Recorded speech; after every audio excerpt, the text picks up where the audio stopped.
Bonjour, merci de vous abonner. Nous sommes mardi 21 janvier 2025. Bienvenue dans cet élan de l'actualité.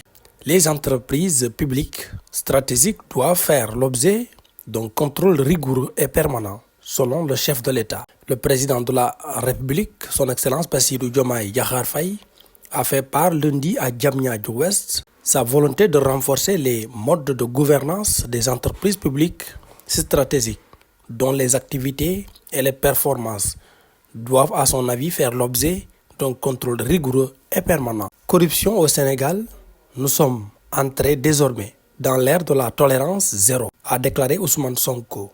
Le Premier ministre a lancé un appel aux travailleurs de l'administration pour un respect scrupuleux des règles d'éthique et de déontologie qui régissent leur profession.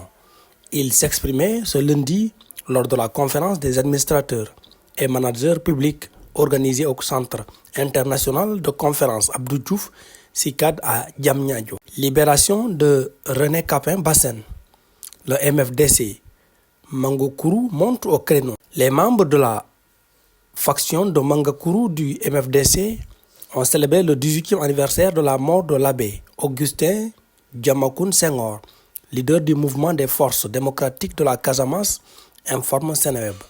Lors de cette commémoration, le porte-parole du MFDC, Mangakuru, a abordé la question de l'emprisonnement du journaliste René Capain Bassène, condamné à perpétuité dans la tuerie de Bofa Bayotte. Amidou Djiba a exigé sa libération.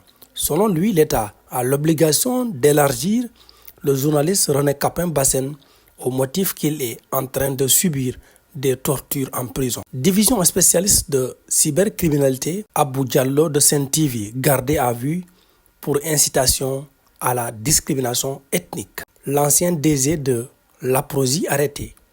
Dans le cadre de l'affaire Tabaski Ngom, la division des investigations criminelles DIC a arrêté et placé en garde à vue l'ancien directeur général de l'agence de promotion des sites industriels APROSI, Momad Ba, selon les informations de Seneweb.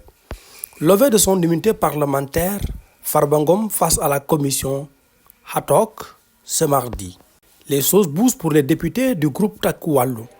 Dans une note en date de ce lundi parvenue à Presse Afrique, il est indiqué que le parlementaire, en application de l'article 52 alinéa 2 du règlement intérieur de l'Assemblée nationale, est invité à se présenter ce mardi à 16h pour son audition devant la commission ad hoc instituée à la suite de la demande de levée de son immunité parlementaire formulée par le procureur de la République. Madame, Messieurs, merci, c'est tout pour cet élan de l'actualité. Merci de vous abonner encore une fois.